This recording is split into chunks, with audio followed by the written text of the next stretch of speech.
This way, Ahí slip le ring dice la induction condición de motors will be máximo able to torque. produce high torque even as they are starting. These graphs clearly show the higher starting torque produced by slip ring motors in comparison to. Bueno, miren ahí cómo esta sería una curva cupla, acá está el valor de la cupla, y de este lado está el valor de la velocidad, ¿sí? En este caso, cuando la velocidad, cuando en este caso que tenemos la cupla cero, ¿qué pasa cuando la cupla pasa para el otro lado y la cupla es negativa? Bueno, cuando la cupla de un motor es negativa, ¿qué quiere decir eso, Gonzalo? A ver, ¿qué quiere decir que sea negativa la cupla de un motor? Están funcionando en inversa. Es como que lo están embalando. Ah, Entonces no está haciendo fuerza, sino está recibiendo. Quiere decir que ese motor pasó a ser un generador. ¿Sí? Lo están embalando acá en esta parte lo están embalando. Bueno, ahora la vamos a mirar como motor. Entonces, esta es la característica cupla velocidad de un motor asincrónico. Característica típica, donde muestra toda la variación de la característica mecánica, es decir, cómo en la medida que va aumentando la velocidad de la máquina, los valores de la cupla disponible que tiene. Lo que pasa que este valor creciente al principio es así hasta que la máquina llega al valor de cupla máxima, y es en el momento del arranque. Luego, ese valor toma esta característica, fíjense que es prácticamente lineal en esta zona, y es la zona de funcionamiento estable de la máquina. ¿Por qué estable? Bueno, porque ante una gran variación de torque, miren, si yo varío torque en toda esta zona, ¿cuánto me estaría variando la velocidad? ¿Mucho o poco?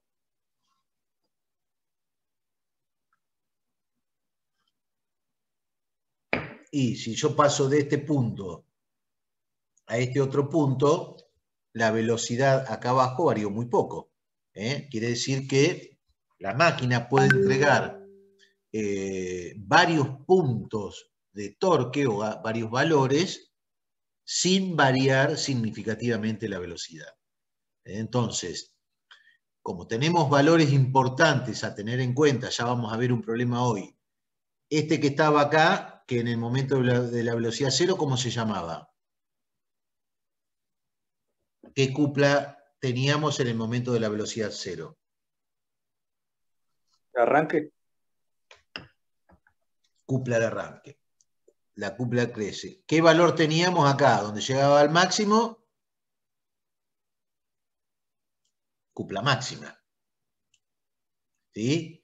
Y luego, cuando teníamos alguna carga, como por ejemplo, alguna característica de la carga que estamos moviendo, que puede ser una linealidad, en el punto que la intersecta, voy a tener la cupla que está ejerciendo en ese momento el motor, y si es la carga nominal que puede mover, en ese caso la cupla se llama cupla nominal. Entonces, cuando yo le agrego una resistencia en el rotor, esta característica empieza a viajar para este lado, y fíjense, con una resistencia que le agregué, me cambió la característica a la celeste. Perfecto. Ahora, profe, una consulta, profe. ¿Eso tiene que ver con la corriente de arranque también? no. La corriente del arranque la vamos a limitar con el famoso arranque estrella-triángulo. Ya lo vamos a ver. Pero esto no, esto es para aumentar la cupla de arranque. Vamos a aumentar la cupla. Bueno, la corriente va a aumentar en este caso, pero estamos aumentando la cupla de arranque. Sigamos viendo un momentito más. Induction motors have been ruling the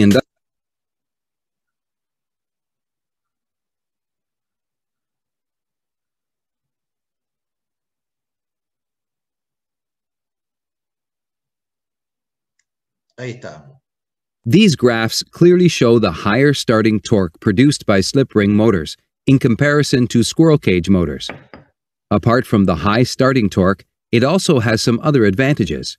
And although slip ring induction motors have some disadvantages, they play a very important role in elevators, cranes, hoists, and in industrial uses, such as printing presses. Please support us at patreon.com, and don't forget to subscribe to our channel. Thank you. Bueno, después tenemos en el caso de, que mostraban en el caso del ascensor, bueno, motores que pueden trabajar con frenado, donde pasan a ser generadores, ¿sí? O en el momento que pasan a ser motores.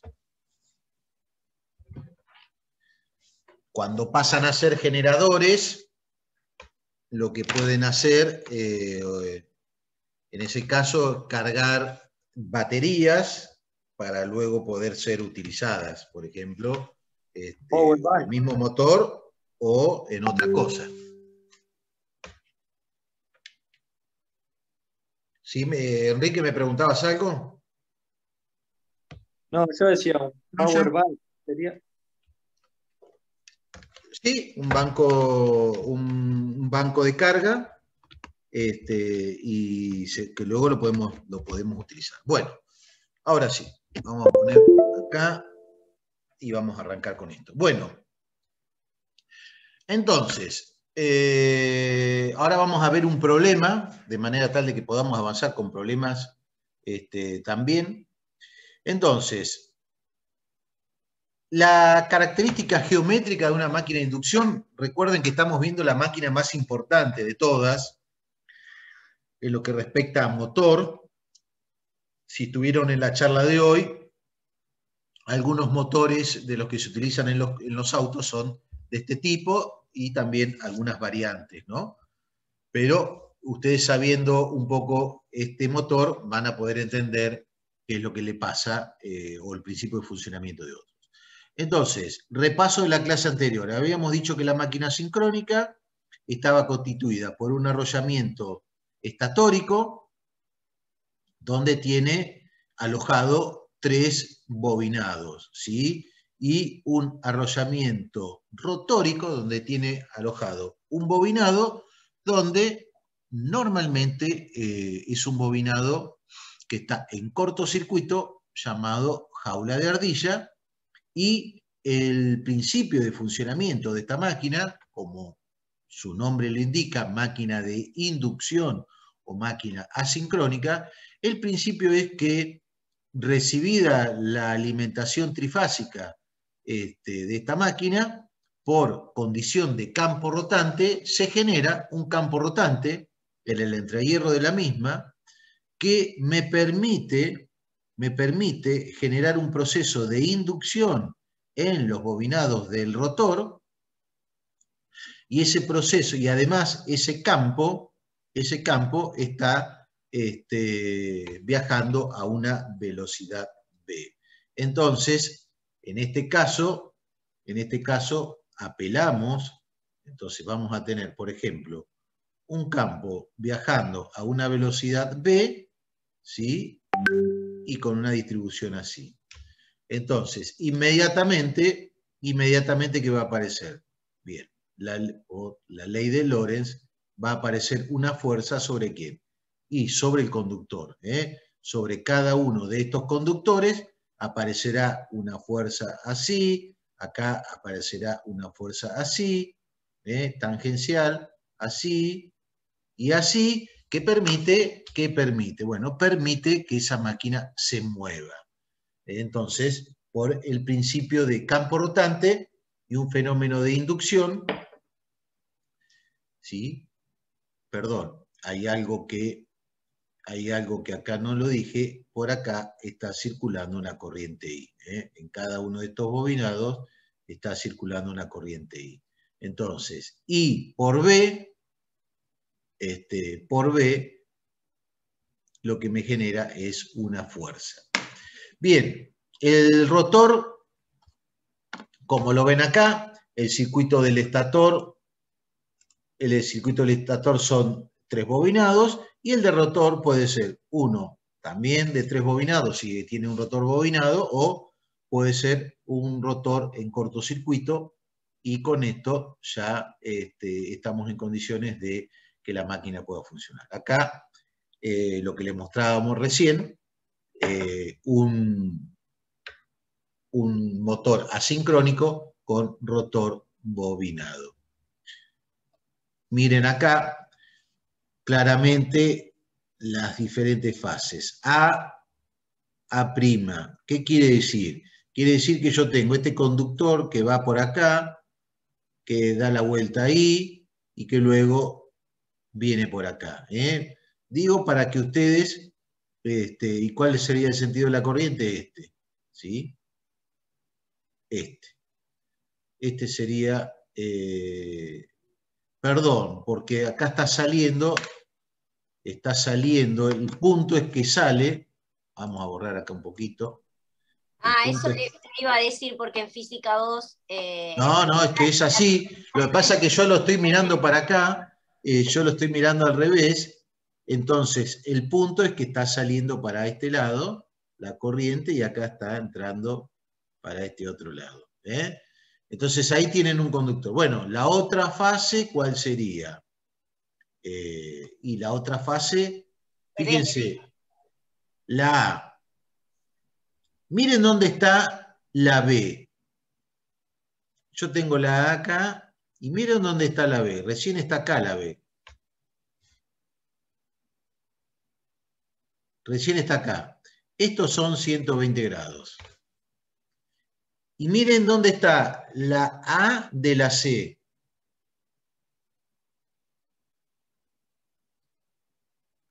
$120. ¿Por qué se hace esto? Bueno, porque es la condición de campo rotante. A, 120 grados. B y C, todos 120 grados, ¿sí? Entonces, de esta forma se forma un campo rotante. Este campo rotante es el concepto fundamental. Esto lo tienen que leer bien del Sanjurjo. Es el concepto fundamental para entender el funcionamiento de la máquina. Entonces, bueno, tenemos las 3 bobinas. Ahora, estos que, a ver, Enrique, alguno que me diga, ¿un motor real es así o es diferente en la constitución de los bobinados? A ver, Enrique. ¿Qué me dice? ¿Qué me dice Fabiana, Gonzalo? Hay Karina que pudo entrar. Cristian, ¿qué dice Cristian? ¿Podría hacer la pregunta de vuelta? Tiene más bobinados, esto es para hacerlo más didáctico, me parece. Pero perfecto. La pregunta era si era así tal cual o tenía más bobina. En realidad, un motor es como el primero que le mostré, un montón de bobinados. Lo que pasa es que acá se hace la representación así de simple con esas 3. Bueno, entonces acá tenemos la máquina, y acá está representado el rotor. Fíjense que son representaciones, ¿sí? Bien. Cuando se induce, cuando ese campo rotante está induciendo una FEN en el secundario, y esa FEN genera una corriente a través de las barras en cortocircuito, ¿qué sucede? Sucede que a esa onda de campo de inducción se le va a oponer una onda generada por el rotor. Por esas corrientes del rotor van a generar una fuerza magnetomotriz que obviamente se va a oponer a quien la está induciendo, que la está generando. La resultante entre la inductora y esa onda que está reaccionando a esa inductora será el flujo mutuo entre las dos. Y a la que reacciona se le llama reacción de inducido. Bien, entonces, ¿qué va a suceder? Cuando ese motor se empiece a mover a determinada velocidad, las frecuencias que se inducen en ese motor están dadas por la velocidad real del rotor, no. Están dadas por la velocidad relativa del rotor respecto del campo del estator que está induciendo esa FEN. Y esa frecuencia dada por esa diferencia de velocidades de los campos es una frecuencia muy chica. Es una frecuencia muy chica. ¿Y está dada a través de qué? Bueno, está dada a través de la relación entre la diferencia de la velocidad sincrónica es la velocidad generada por el campo rotante, es decir, que tiene origen en las frecuencias de la tensión de alimentación, o sea, 50 Hz. Entonces, como tiene relación con la frecuencia de alimentación y con 50 Hz, si yo a la máquina la considero de más de un polo de excitación, entonces esas frecuencias, para mantenerlas constantes, generan un cambio en la velocidad de la máquina, entonces, o en la velocidad del campo. Bien, habíamos definido el resbalamiento como la diferencia entre la velocidad sincrónica y la velocidad real del rotor, ¿sí? Y este resbalamiento ese, que es muy chiquitito, en realidad es el factor por cual se multiplican las frecuencias que se inducen en el rotor, se multiplica por la frecuencia del estator. Entonces la frecuencia del rotor será S por la frecuencia de alimentación. Como S es muy chiquito, las frecuencias del rotor son muy pequeñitas. Entonces, acá tenemos el diagrama simplificado de la máquina. El primario sería el estator, tiene una tensión de alimentación, una corriente, como vamos a hacer, como no lo tenemos con carga, le llamamos de vacío y cero, ¿sí? ¿Y qué se me va a generar? Se me va a generar una FEN E1. Del otro lado, ¿qué voy a tener? El rotor, que vendría a ser como el secundario de un transformador, donde va a haber una inducción de tensión, por lo tanto, la formación de una FEN.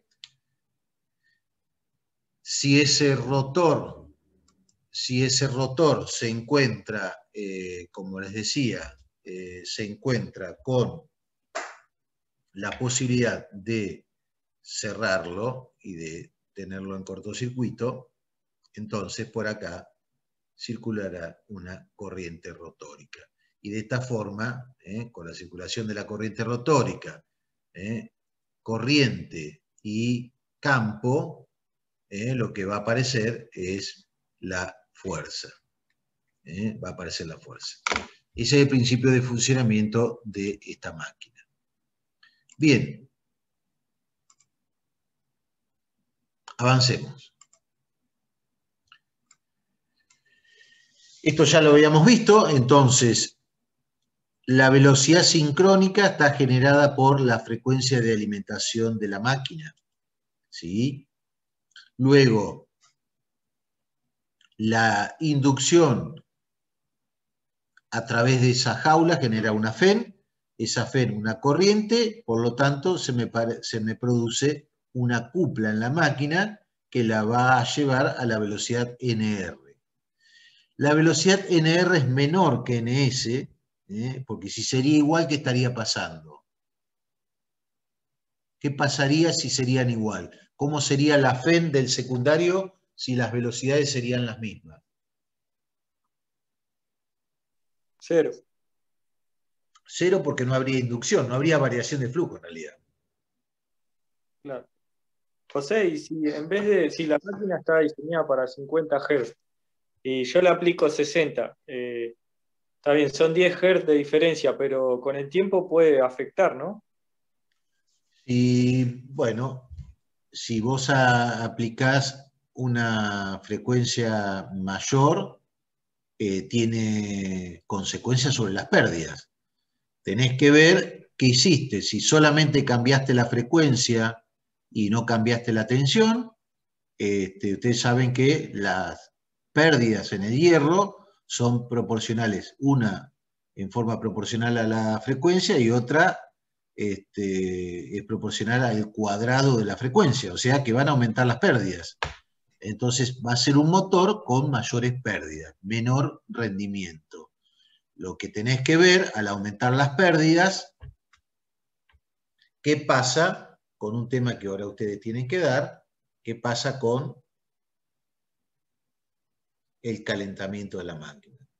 Supónganse que esta es la curva para la potencia nominal de la máquina, ¿sí? Esto es tita y esto es tiempo. Eso es para la potencia nominal de la máquina. Bueno, si yo aumenté las pérdidas, este valor de tita máximo, ¿a qué era igual? ¿Se acuerdan? Tienen que rendir, así que se lo tienen que acordar. ¿A qué era igual ese valor de tita máximo?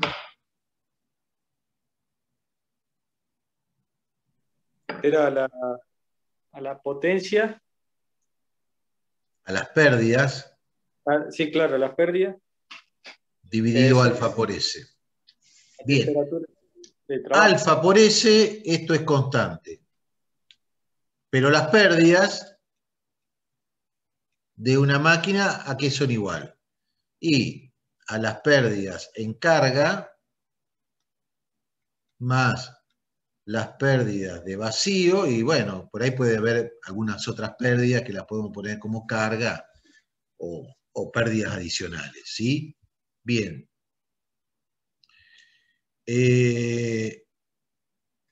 Me van a variar estas pérdidas. Entonces, si vos aumentás la frecuencia, Gonzalo, la curva ahora va a ser esta.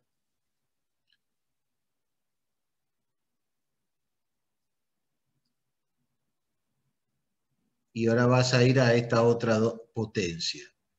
Pero, ¿qué va a suceder? ¿Dónde va a estar la temperatura ahora? Y el tita máximo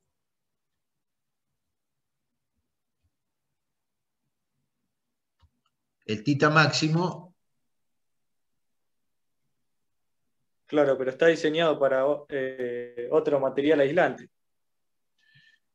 bueno, ahí tienen que ver qué pasa. Si esta era la potencia nominal, ¿cuál es el tiempo que puede funcionar a este S2 sin que pase nada? Y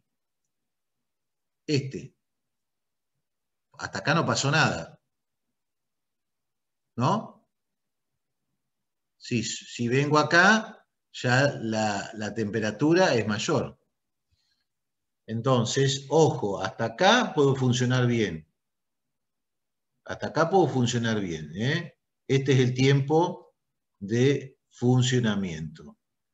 Sí, bueno, si aumentas la frecuencia, tenés que tener en cuenta esto. ¿Quedó claro, Gonzalo? Perfecto, gracias. Porque te aumentaron las pérdidas. Aumentaron las pérdidas. Claro, porque hay motores que vienen de Estados Unidos que trabajan a 60 Hz, por eso preguntaba. Bueno, si vos tenés un motor de 2 polos, la velocidad sincrónica, ¿cuánto sería? 120 por 50 dividido 2. 3000 RPM. Ahora, si vos se te ocurrió, Gonzalo, aumentar la frecuencia, 120 por 60 para un motor de 2 polos, ¿cuánto te da esto? 3600 RPM. Entonces, acá vas a tener dos componentes de aumento de pérdida. Uno, que es intuitivo, ustedes no lo tienen que saber, porque la verdad que no tiene nada que ver con el eléctrico, o sí, o tiene que ver en el sentido de que está relacionado, pero si aumenta la velocidad, ¿qué va a aumentar? El roce. ¿Sí? Va a aumentar el roce de esa máquina, o sea, las pérdidas mecánicas. Y además, al aumentar la velocidad, aumenta la frecuencia y aumentan las pérdidas de vacío. Claro, sí. Tenemos dos cosas. Bien. Bueno, acá entonces claramente algo que ustedes tienen que ver sería esto, ¿no? Tener claro lo que es la velocidad sincrónica, la velocidad de la máquina, del rotor, y la velocidad del campo del rotor. La velocidad de este rotor más la de su campo tiene que ser igual a la velocidad sincrónica. Esa sería la composición de lo que serían las velocidades relativas. Bueno, después empezamos a avanzar. Si yo tengo el bobinado de una máquina, es cualquier bobinado, lo que tiene asociado, cualquier bobinado tiene asociado una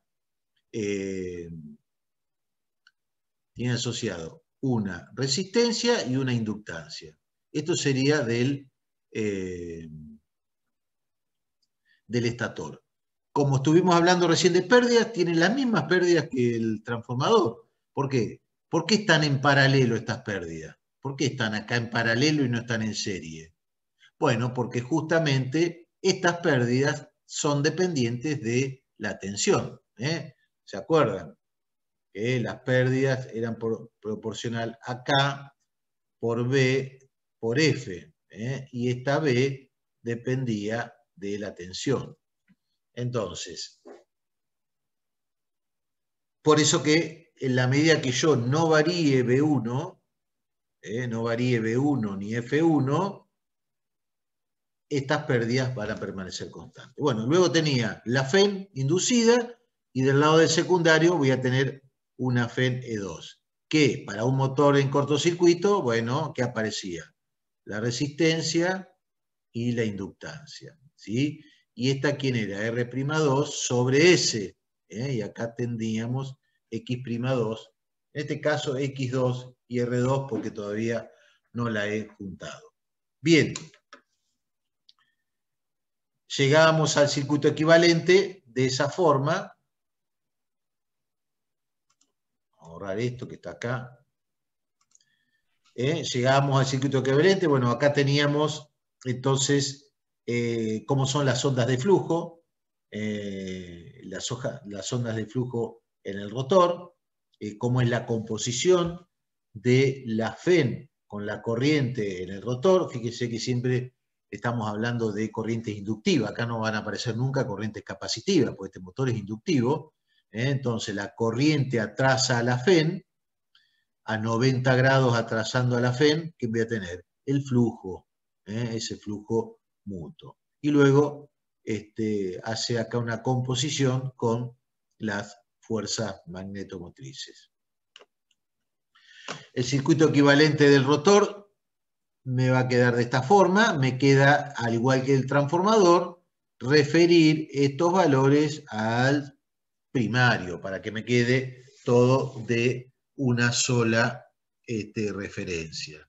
Entonces, refiriendo todo al primario y con el circuito equivalente con el rotor en cortocircuito y girando, con las dos formas yo puedo hallar los valores, en realidad hallar la composición, la vamos a mostrar acá, la composición de la impedancia del secundario, que era R2 más JX2. Bueno, luego faltaría pasar todo a una sola referencia, que es la del primario. Cuando vayamos entonces a trabajar con el rotor, ya referido al estator, el circuito equivalente me quedaba R1X1, el circuito paralelo y la reactancia y resistencia referida al rotor. Recuerdan que esta R2 sobre S, lo que podíamos hacer era descomponerlas en dos resistencias, de manera tal de que, recuerdan a que era igual R2 sobre S.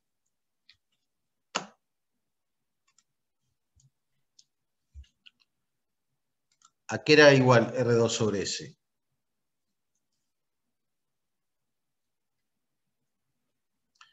R2 sobre S la podíamos poner como R2 más R2, 1 menos S sobre S. Entonces, esta R2 con esta X me va a quedar un circuito equivalente como este, o una rama longitudinal igual que esta. Y esta otra resistencia, ficticia, me queda como si fuera una resistencia de carga. Una resistencia de carga que me va a quedar acá. ¿Para qué? Y bueno, esa resistencia en función del valor de S, o 1 o 0, me van a dar los estados de funcionamiento. ¿Cuál estado de funcionamiento? Bueno, en vacío o en cortocircuito. Bien. ¿Se entiende hasta acá cuál es el modelo equivalente de la máquina y por qué cada uno de los parámetros? Me dicen, si no, los volvemos a repetir. ¿Y qué representa cada uno? Es muy parecido al transformador.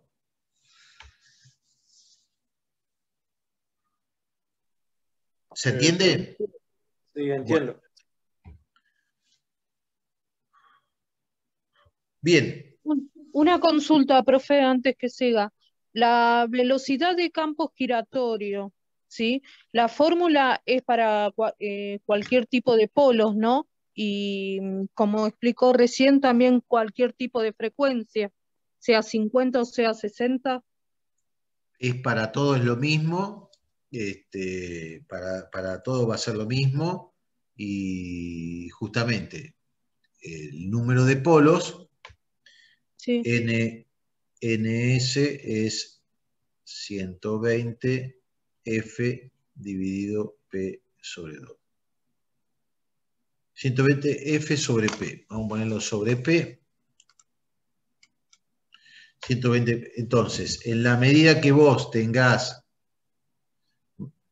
mayor cantidad de polos, si los polos aumentan, ¿qué va a pasar? La velocidad va a disminuir, para la misma frecuencia. Entonces, los motores de varios polos, que son de menor velocidad, ¿qué les parece? ¿Son más baratos o más caros? Menor velocidad, más polo. ¿Qué les parece? Más baratos. Son más caros porque tienen mayor cantidad de polos. Son más caros. Un poco más caros. Bueno. Bien.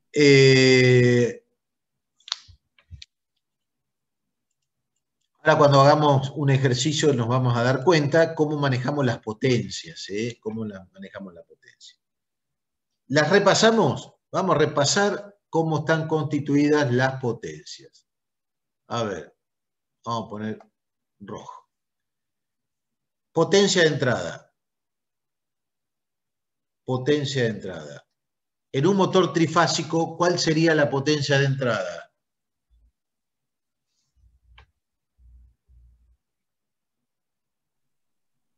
¿Cuál sería la potencia de entrada en un motor trifásico? Raíz de 3, B de línea, I de línea y coseno de phi.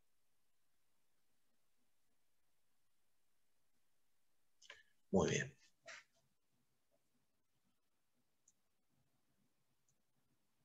La potencia de salida. ¿Cómo podría representar la potencia de salida yo? En función de la potencia de entrada. La potencia de entrada menos las pérdidas. Bien. Menos la sumatoria de todas las pérdidas. Perfecto. Bien. Pero esta es la potencia de salida. Bien. En el medio tengo un montón de cosas. Acá la potencia que tengo disponible en el entrehierro para transmitir la llamamos PG. La potencia disponible antes de las pérdidas mecánicas, potencia interna. ¿Sí? ¿Qué me falta? Le voy a dibujar acá porque si no, le voy a dibujar acá R'2 y acá le pongo R'2, 1 menos S sobre S. ¿Para qué? Para que pueda determinar las pérdidas hacia afuera. ¿Qué pérdidas tengo en R1 y qué pérdidas tengo en R2? En R2, pérdidas en el cobre ¿de quién? Del rotor. Y en R1, ¿qué serían? Las pérdidas en el cobre o en el bobinado de estator. Bien. Entonces ya tengo todas las pérdidas. Con eso ya puedo calcular, o por lo menos sé, qué le pasa a mi motor. Y después, bueno, hay una relación entre esta y esta, ¿sí? Que la tengo por acá. Acá está. La potencia mecánica, a ver, no la tengo por acá, no está. Bueno, la potencia en el cobre del rotor es S por la potencia. Estas pérdidas es S por PG. O P interna es 1 menos S por PG. Sale de todo este juego que estamos viendo acá. Pero a la hora de nosotros poder calcular potencias, todo lo que les acabo de mostrar, me faltó una, nadie me dijo nada, esta. Estas son las pérdidas de vacío. ¿Sí? Ahí tengo todas las pérdidas. Normalmente esta pérdida de vacío puede ser que esté y la vean acá. Acá tengo entre la potencia interna y la potencia de salida, tengo pérdidas. ¿Cuáles serían esas pérdidas? Las pérdidas mecánicas más las pérdidas de vacío. Normalmente esas pérdidas de vacío están asociadas a las pérdidas mecánicas. Con esto tengo absolutamente todo lo que debo conocer de mi máquina. Como les decía, la potencia mecánica interna igual a la potencia electromagnética, PG, o del entrehierro, por 1 menos S, ¿sí? Bueno, y la cupla es la relación entre potencia y velocidad. Potencia y velocidad. Ojo, velocidad mecánica, ¿sí? Donde omega m es 1 menos S por omega S. ¿Saben de dónde sale esta fórmula? Bueno, esta fórmula sale porque S es ns menos n dividido ns. ¿Sí? Por lo tanto, de acá n es ns 1 menos s. Pero n es 2pi,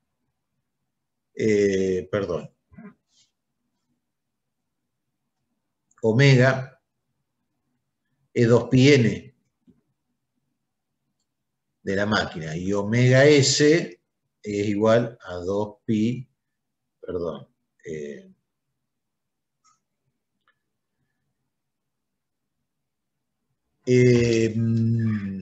2pi, acá estamos hablando 2pi n sobre 60, y acá es 2pi ns sobre 60.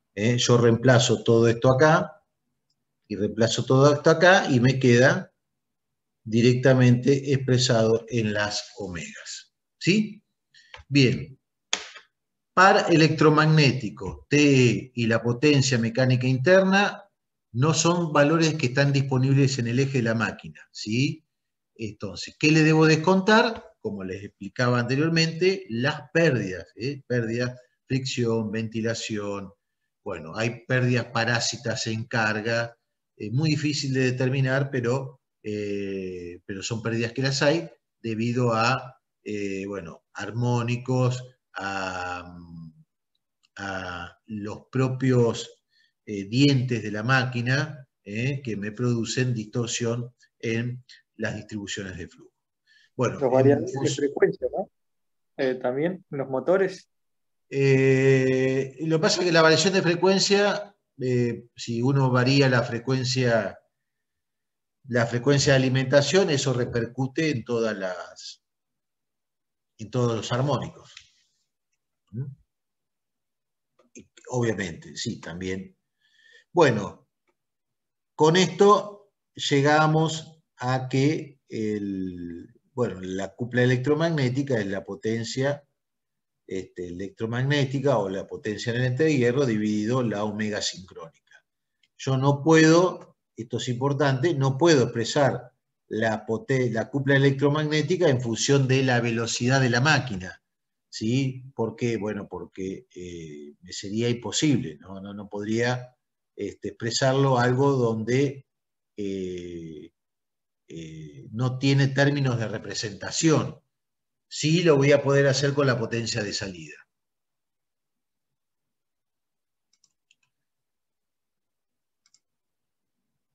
Bien, vamos a seguir.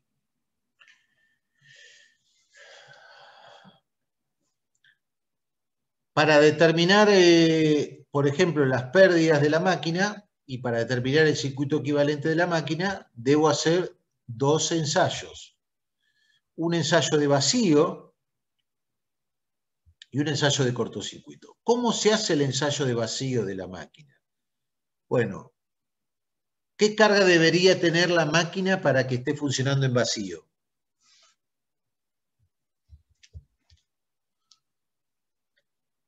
A ver, ¿qué carga debería tener la máquina para que funcione en vacío?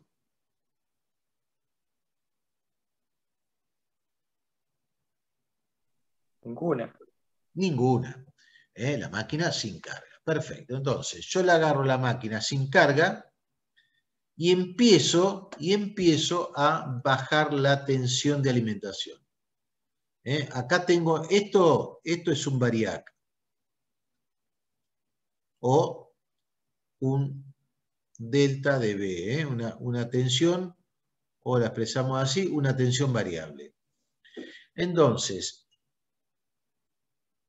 alimento con una tensión más grande que la nominal y empiezo a bajar la tensión, de acá para allá. Y empiezo a bajar la tensión. A medida que bajo la tensión, las pérdidas comienzan a bajar. ¿Sí? Las pérdidas comienzan a bajar. Y va a llegar un momento que, por ejemplo, en este punto puede llegar a ser, donde la máquina empieza, yo tengo que ir midiendo la velocidad, empieza a tener una variación de velocidad y comienza a estar inestable. En ese momento, yo tomé varios puntos de la máquina, los voy tomando, y luego los voy a ir interpolando, porque algunos pueden ser así y así, voy tomando varios puntos. ¿De qué? De pérdidas, le estoy midiendo la pérdida, fíjense que acá tengo batímetro 1 y batímetro 2, por el método de los 2 batímetros, estoy midiendo las pérdidas. Cuando la máquina tiene la velocidad inestable, la corto. Entonces mido hasta acá. Y luego esta curva trato de, por algún método matemático, ¿qué hacer? Llevarla a el valor donde la tensión es igual a 0. ¿Sí?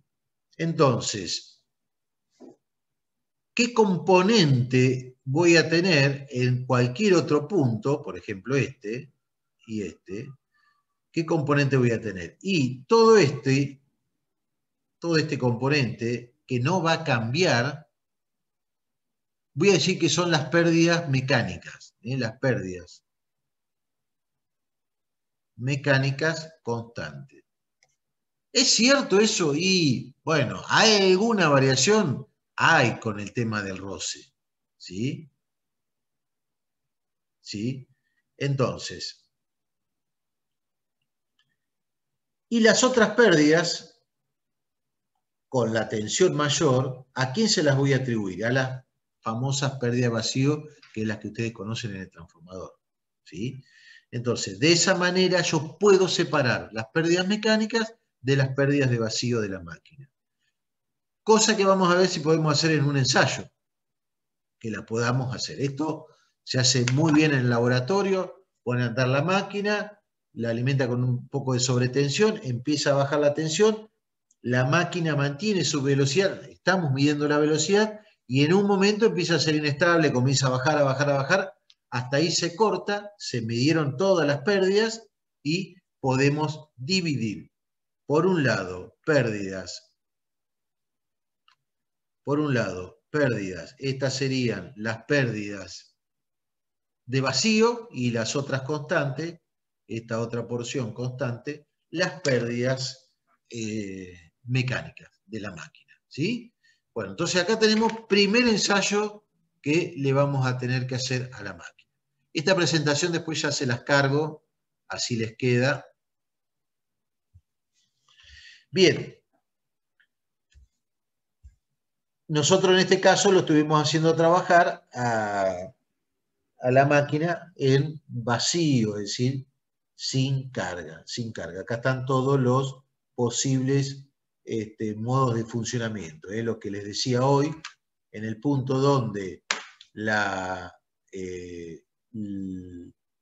cupla se hace negativa, a partir de este punto, donde la cupla se hace negativa, esta máquina, a partir de este punto, para allá va a trabajar como generador. Cupla negativa en la máquina generador. Entonces, cupla positiva, esto trabaja como motor. ¿Por qué? Porque está haciendo fuerza. Cupla negativa trabaja como generador. Bien. El motor asincrónico es una máquina que no la van a ver muy poquito en la bibliografía de funcionamiento como generador. Vamos a pasar, esto lo vamos a pasar. Ahí está. Creo que este estaba muy bueno. A ver.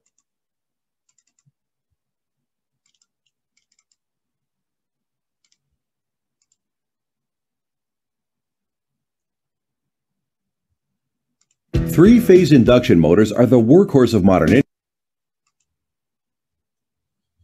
Bueno, no me está tomando este está muy bueno, pero lo vamos a ver más adelante cuando veamos la parte de control de las máquinas. Primer problema que ya les voy a cargar, pero para resolver un primer problema de máquina asincrónica. A ver. Un motor de inducción gira con plena carga a 950 vueltas. ¿Sí? A 950 vueltas. Y plena carga a 950. Y en vacío a 1000 vueltas. Estando alimentado por un sistema trifásico de 50 Hz. A ver. Karina, ¿cuántos polos tiene este motor?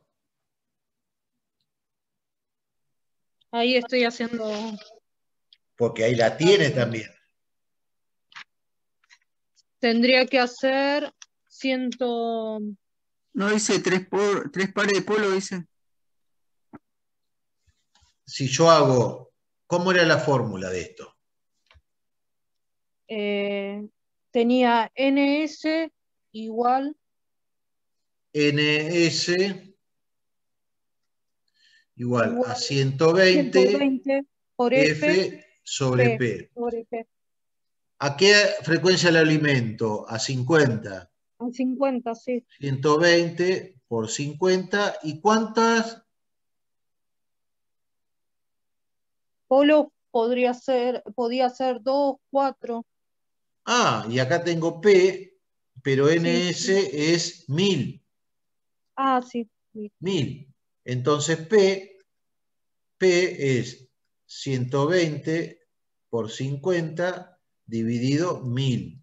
Esto es 120 por 50, 6000 dividido 1000, me da 6 polos. Sí. ¿Sí? 6 polos o 3 pares de polos. Sí. ¿Eh? Sí. Y se animan a, ¿cómo sería si tuviera que dibujar? Bueno, esto es un lío, dibujar uno de 6 polos. Pero 6 polos tendría norte, sur, norte, sur, norte, sur. ¿Sí? Sería así. ¿Eh? Si yo lo tendría que dibujar, si yo los tendría que dibujar, yo abro acá, por ejemplo, abro acá y hago esto así.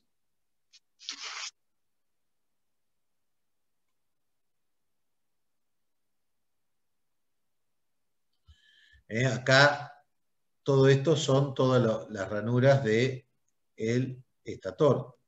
¿Sí? Bueno, esas ranuras las tengo acá. Entonces, yo debería dibujar, ¿qué debería dibujar en esta estructura? Y un polo norte, un polo sur, un polo norte, un polo sur, un polo norte, un polo sur.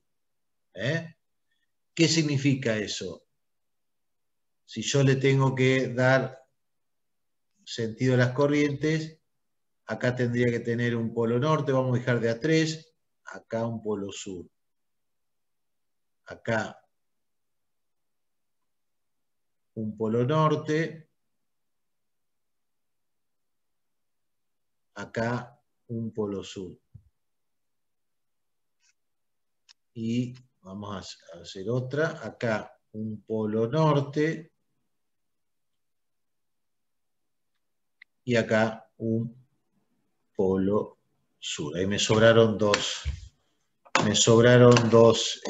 ranuritas. Ahí tienen una máquina, si las hubiéramos tenido que diseñar nosotros, opa, me borró todo casi. Si la hubiéramos tenido que diseñar nosotros sería esa. Esa es una máquina de 6 polos. ¿Se entiende? ¿Cuál es el porcentaje de deslizamiento a plena carga? A ver, Enrique.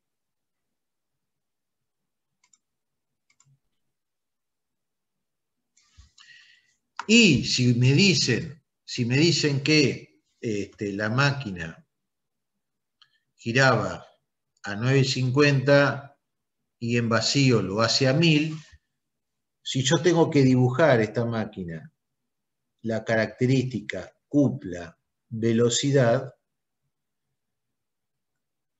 ¿cómo sería la característica cupla velocidad?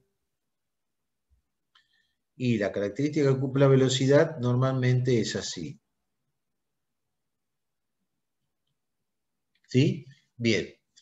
Entonces, si yo tengo que dibujar, por ejemplo, la cupla resistente, es decir, lo que representa lo que yo tengo que mover, por ejemplo, de una bomba, esa cupla resistente tiene una representación así, más o menos. Es decir, crece en una función creciente con la velocidad. Esto sería cupla resistente. ¿Sí? Acá. Entonces, donde intersecta la cúpula resistente con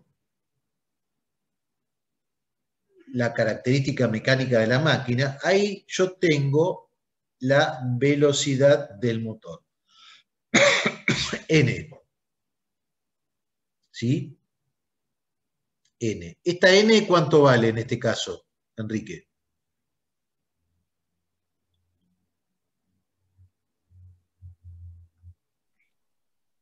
¿60 por la frecuencia? No, es dato. 950. 950. Entonces, esto es 950.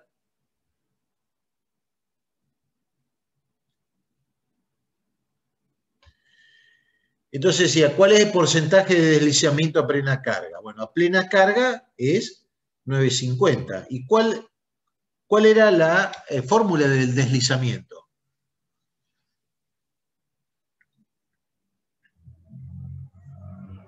Gonzalo. Sería NS menos N sobre NS.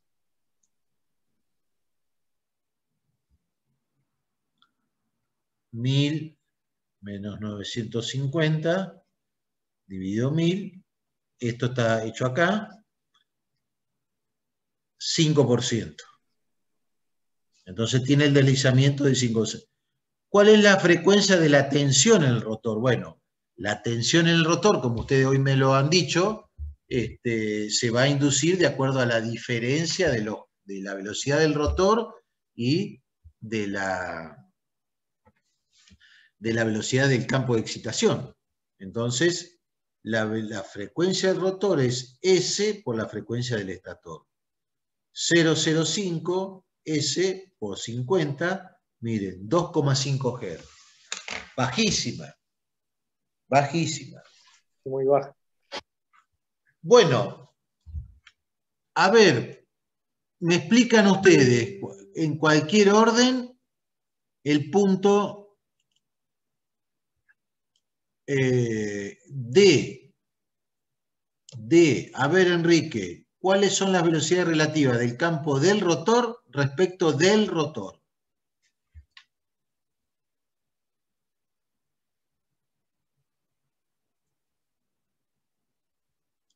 Yo tengo el rotor, la velocidad del rotor, ¿de cuánto es? De 950. ¿Y cuál es la velocidad del campo del rotor?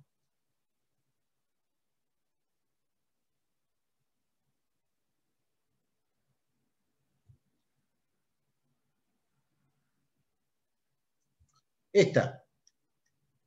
La velocidad del campo rotor siempre va a estar dado con la frecuencia. Por el deslizamiento, ¿no? Por el claro, pero siempre la frecuencia del rotor es la que genera la velocidad del campo. Bueno, la frecuencia del rotor son 50 RPM, la velocidad del campo. Entonces, la velocidad relativa entre las dos van a ser, ¿cuál es la velocidad relativa del campo del rotor respecto del rotor? Bien, el rotor gira a 950 y el campo del rotor, bueno, la diferencia en realidad son 50 RPM. Del campo del rotor respecto del estator. Bueno, en ese caso, del campo del rotor respecto del estator son 1000 RPM. Y la diferencia del estator, perdón, del campo del rotor respecto del campo del estator,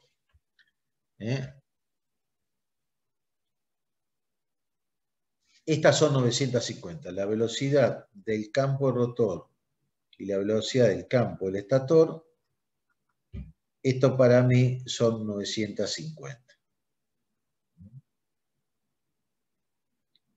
Para hacer esto, lo que ustedes Esta tienen sería que... la velocidad relativa, entonces la diferencia Son- sería la velocidad relativa. Exacto. Recuerda, velocidad sincrónica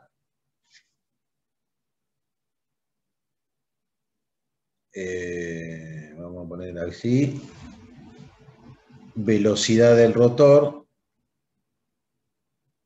n del rotor, y la diferencia, ¿cuál sería entre la velocidad sincrónica y la n del rotor?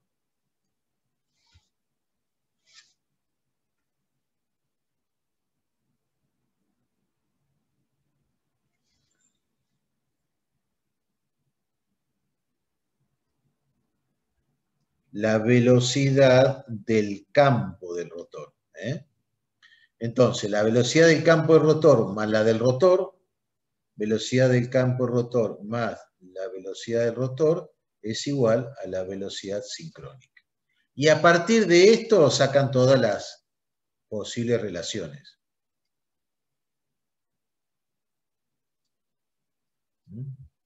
Que en realidad lo que tienen que tener presente siempre es esta composición. Profe, asincrónico se conoce también como máquina de inducción, ¿o no? Así arranqué, justamente, como el proceso es por inducción, entonces estos motores se llaman de inducción o asincrónicos. ¿Y por qué asincrónico? Por esto. Esto es lo que le da el nombre de asincrónico. Por la diferencia entre esta velocidad y esta velocidad. Eso es lo que le da el valor de... ¿Cómo? No, que no funcionan en sincronismo las velocidades. No, no funciona en sincronismo, por eso justamente el nombre de asincronismo. Primer ejercicio resuelto, velocidad relativa campo-rotor respecto del rotor. Bien, 50 RPM, perfecto. Del campo de rotor, que ya va a 50 respecto del estator.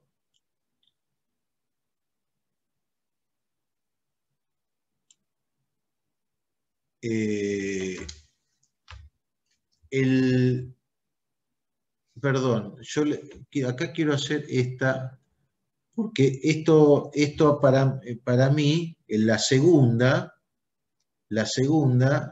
dice del campo del rotor, n del campo del rotor respecto de n del sincrónico. Bueno, si el campo rotor es 50 y n sincrónico es 1000, la diferencia es 950. Y la 3, que no la escribí, la velocidad del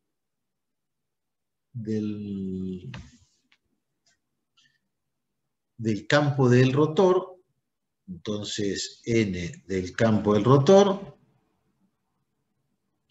respecto del campo del estator. Campo rotor es la misma. Ah, bien. No, rotor. Bueno, rotor es 950 y esto es 1000, por lo tanto la diferencia es 50. Bueno, creo que están invertidos acá, después yo se los voy a corregir para que les quede bien el D. ¿Sí? Pero bueno, hay que razonarlos de esta forma. Profe, Sí. no pude... Uy, ¿puede volver al anterior? Mi pregunta es, no podía activar el audio porque no se callaban, pero dije, bueno, lo activo igual para poder preguntar. Acá en la respuesta de la C, dice, frecuencia del rotor es igual a S por la frecuencia de... El estator. O sea, pero podría haber estado una S también ahí, ¿verdad? No, no, o se usa acá... la frecuencia... Porque no, más fácil debería ser la frecuencia del rotor S por F, donde F ya sabemos que es la frecuencia de alimentación. son los 50 Hz. Está bien, yo a lo que me refiero que como dice FE por estator, pero por ejemplo en las N usa la S para estator, ¿o no? Sí, en realidad, sí, es simplemente para que vaya quedando claro a qué me refiero. No debería poner nada porque el estator está alimentado a la frecuencia F y cuando vos tenés un problema, te va a decir la frecuencia F, no F1, F2, F estator, nada. Es la frecuencia de alimentación de la red, F. Perfecto. Está aclarado ahí que es como redundante, en realidad. Muy bien, bárbaro, gracias. Es redundante. Bueno, y sí, estos hay que invertirlos, después yo se los voy a corregir para que quede bien. Pero recuerden, N sincrónica, N del rotor y acá la diferencia N del campo del rotor. Ahí estamos. Ahí estamos. Perfecto. Y la diferencia justamente es esta partecita dada por el resbalamiento. Bueno, primer problemita, como verán, simple y que se puede hacer. Vamos al segundo. ¿Qué hora es? Oh, estamos bien. ¿Cuánto tienen antes de cansarse y...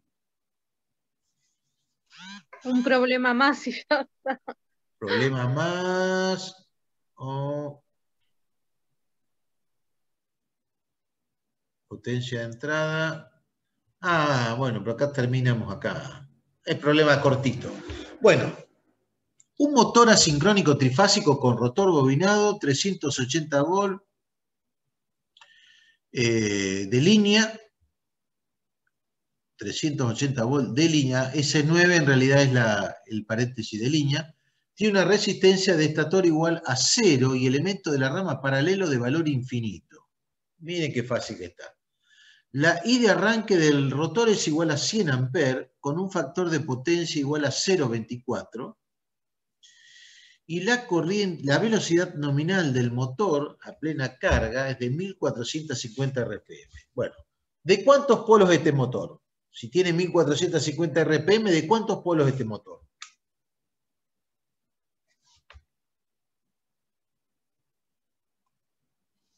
Gonzalo. Sí. Bueno, vuelvo a la fórmula. Bueno, cuando es asincrónico, siempre la velocidad de la máquina es un poquito menor que la velocidad sincrónica. Entonces, claramente, si dice 1450, ¿cuál va a ser la velocidad sincrónica de esta máquina?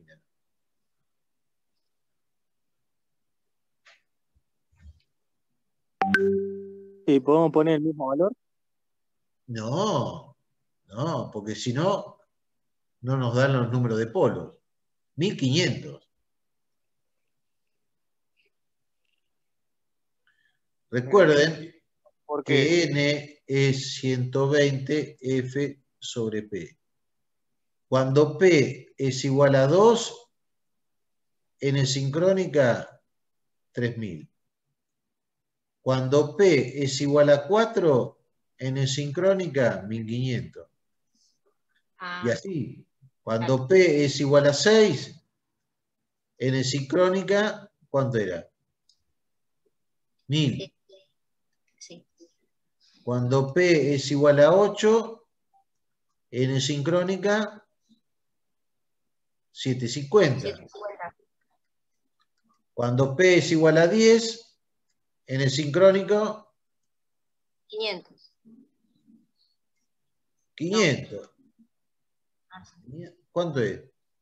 10, 600. Ah, de ahí salió el 1500. Eso no entendía de dónde. Yo estaba haciendo la cuenta.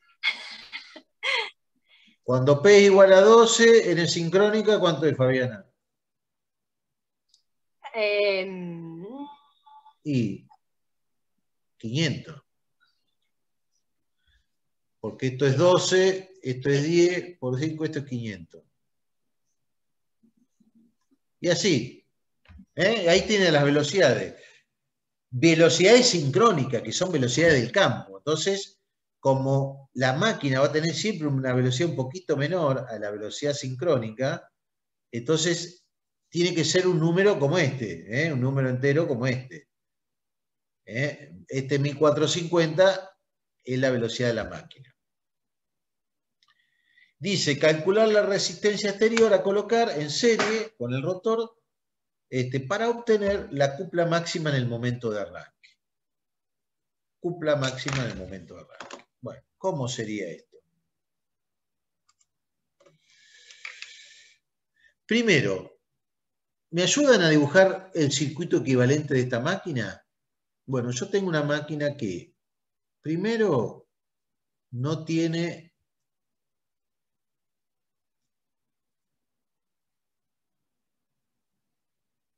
resistencia en el estator. ¿Tiene bobinado paralelo? No. Porque, ¿qué dice? Es infinito. 380 volt a la entrada, X1. ¿Cómo sigue acá? X'2. ¿Tiene valor de resistencia? Sí. R'2.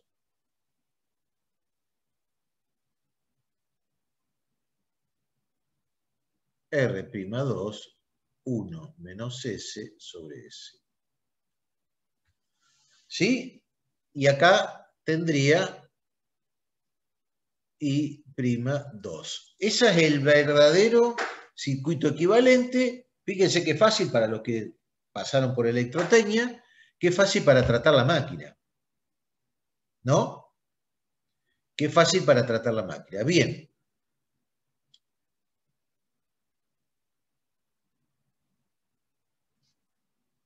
A ver. Me dicen que la corriente de arranque de la máquina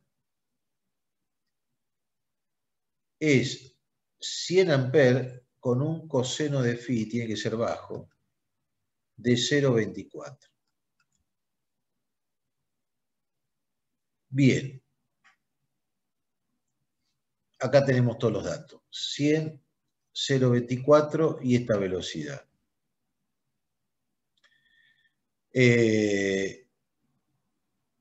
Perfecto.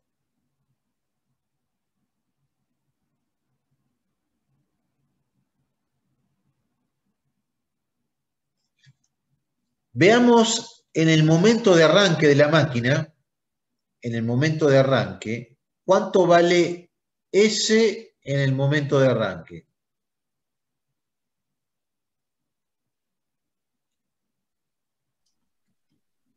Cero. Y S es NS menos N sobre NS.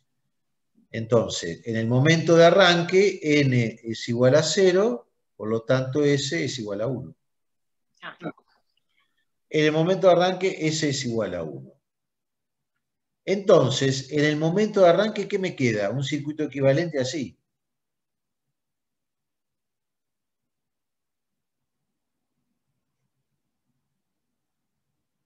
¿Sí?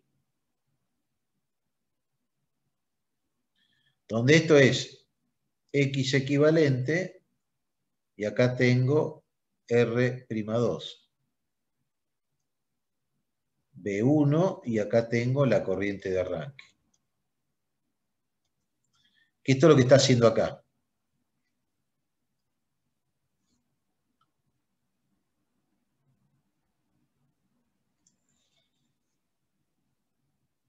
¿Sí? Bien. Fíjense lo que es la expresión de la corriente de arranque. Es la tensión aplicada dividido acá la fórmula completa. Que nosotros ya la vimos en la clase pasada. ¿Sí? Ahí estaría la fórmula completa. Perfecto. Entonces, lo que debo hacer, refrigerator, bien. Lo que a mí me están pidiendo hacer es encontrar el valor de R2 de manera tal de que la máquina mía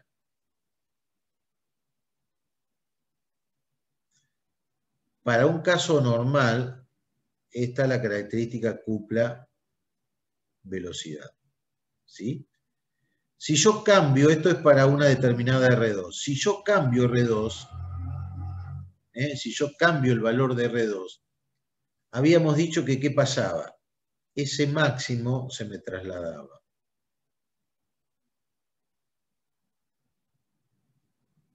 Ese máximo se me va trasladando para allá. Por lo tanto, ¿quién se traslada? Se traslada el resbalamiento que tiene la máquina, o más precisamente, ustedes pueden hablar de la máquina de velocidad o también pueden hablar de resbalamiento. De resbalamiento sería hablar de una velocidad relativa, pero ustedes pueden hablar de velocidad para valores continuos y resbalamiento para, por ejemplo, resbalamiento 0, resbalamiento 1. Entonces, cuando cambio el resbalamiento de la máquina, ¿sí? Que me voy de resbalamiento igual 0 a un resbalamiento igual 1, que me voy acercando al origen, o sea, al momento de arranque, lo que se produce es el corrimiento de los valores de cupla máxima. Se me produce el corrimiento de los valores de cupla máxima. Es lo que veíamos hoy en el video. Se le agrega resistencia para que la cupla de máxima se corra, pero en definitiva quien se está corriendo es esta que está acá, que esta es la cupla de arranque. Bien. Esta máquina, entonces, este 0,4 tiene que ver con el factor de potencia de la máquina. Me va a hallar, o vamos a plantear, esto ya se lo voy a dejar para que después ustedes lo puedan estudiar y lo puedan ver, es una solución simplemente matemática de cómo vincular el cociente de la tensión dividido la corriente de arranque, ¿sí? Que es ni más ni menos que esta fórmula que está acá, ni más ni menos que esta fórmula que está acá, y con los valores del coseno de phi de la máquina. El coseno de phi de la máquina, que me lo están planteando acá, lo vamos a plantear para acá, para el momento del arranque, ¿sí?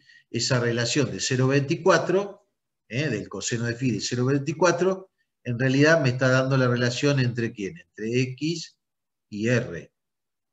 ¿Sí? Este ángulo, o al revés, vamos a poner R y X, me está dando este valor, ¿sí? Entre R y X. Bien. Si hago todo esto, en realidad yo necesito determinar el valor de R2. ¿Por qué el valor de R2? No me queda otra que borrar. Porque, vamos a volver acá.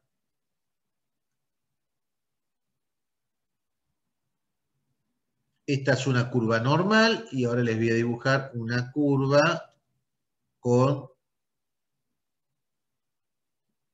una adicional de resistencia.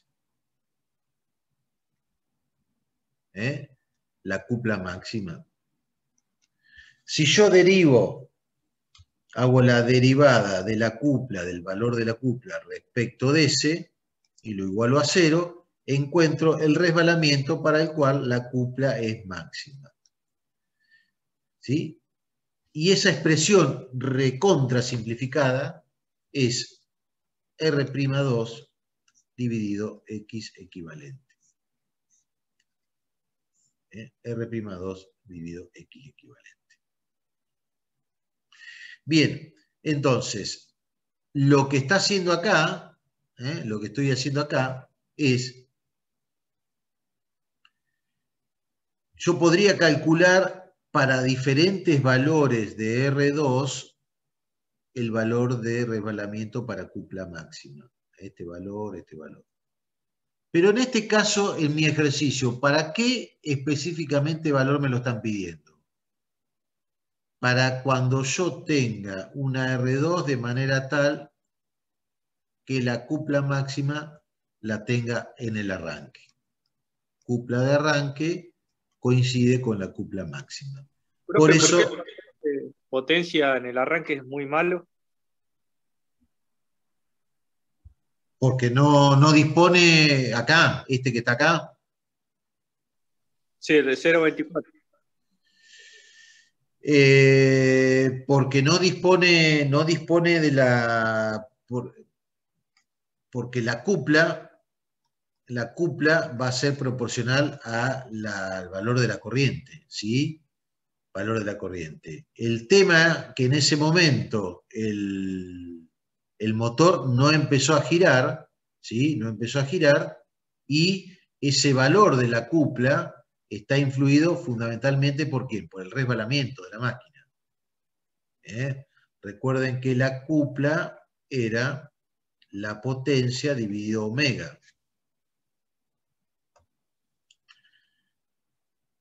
Potencia dividido omega, ¿sí? Este es el valor de la cupla.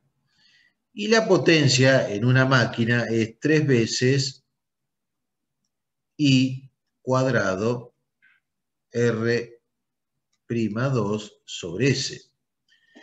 Ahora, I cuadrado, I ¿a qué es igual? A B sobre la Z de la máquina. ¿Sí? Entonces la cupla es 3 veces la B cuadrado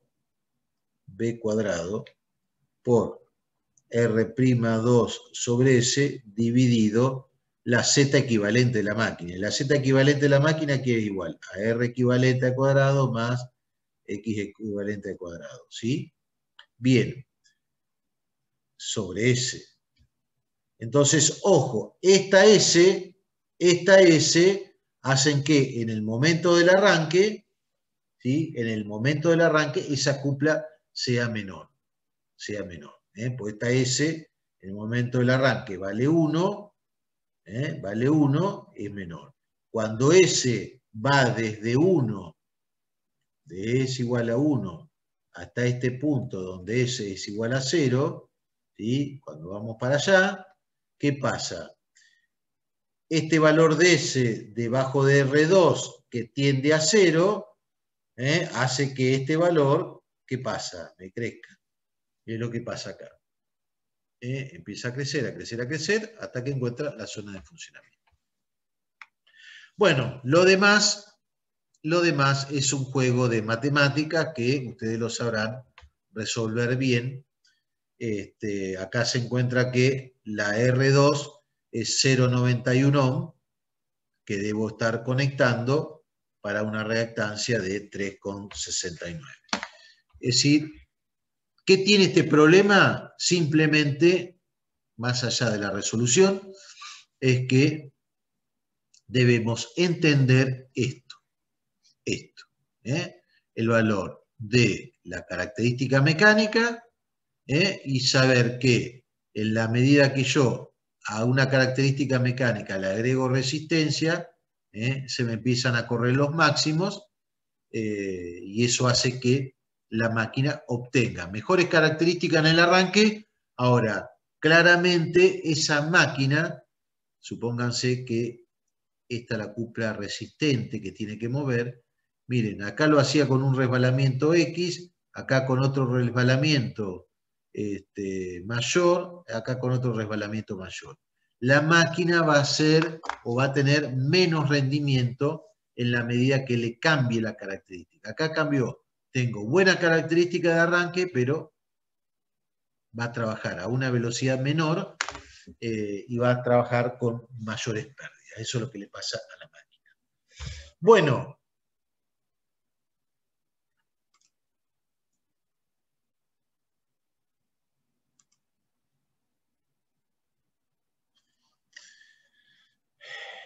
Hemos calculado el valor entonces para el resbalamiento para cupla máxima.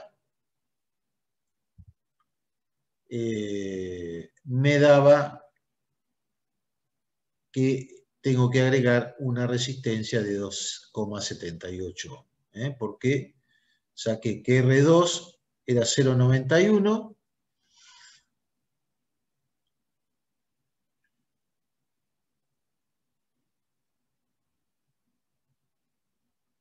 Para el momento de arranque, bien.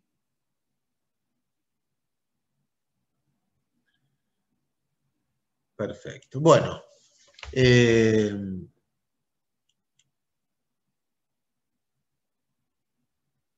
No hay nada más para decir. Fíjense esto. Y con esto terminamos. Hallar la relación entre el corriente de arranque nominal para un motor asincrónico trifásico de 400 volts, 15 caballos, que se arranca mediante un sistema estrella-triángulo. Si el factor de potencia a plena carga es 0,85. Bueno, vamos a empezar a trabajar la próxima clase con un motor. Ustedes saben que el motor se puede conectar en estrella o también lo puedo conectar en triángulo. ¿Cuál es la diferencia entre estrella y triángulo? Bueno, en estrella la corriente de línea es igual a la corriente de fase. Y en triángulo, la corriente de línea, ¿cómo es con respecto de la corriente de fase? Por raíz de 3. Por raíz de 3, muy bien. Entonces, ¿qué es lo que puedo lograr con un arranque estrella-triángulo? Bueno, que la B de línea, B de fase, o B de línea acá también. Bueno, voy a encontrar cómo puedo reducir la corriente usando el arranque estrella y luego pasarlo al motor a triángulo. Vamos a ver la clase pasada, porque también tenemos que ir avanzando con la teoría. Vamos a ir avanzando un poquito. Y a la medida que podamos vamos a ir haciendo algunos problemitas también. También de ensayos. Estoy viendo acá que ya tengo listos los de ensayos, pero antes vamos a avanzar un poco con la teoría. Yo les voy a dejar los problemas para que vayamos haciendo, ¿sí? Y también, no solamente los problemas, sino les voy a cargar el material, todo el material que tiene que ver con el apunte de este tema, para que lo vayan estudiando, pero previamente...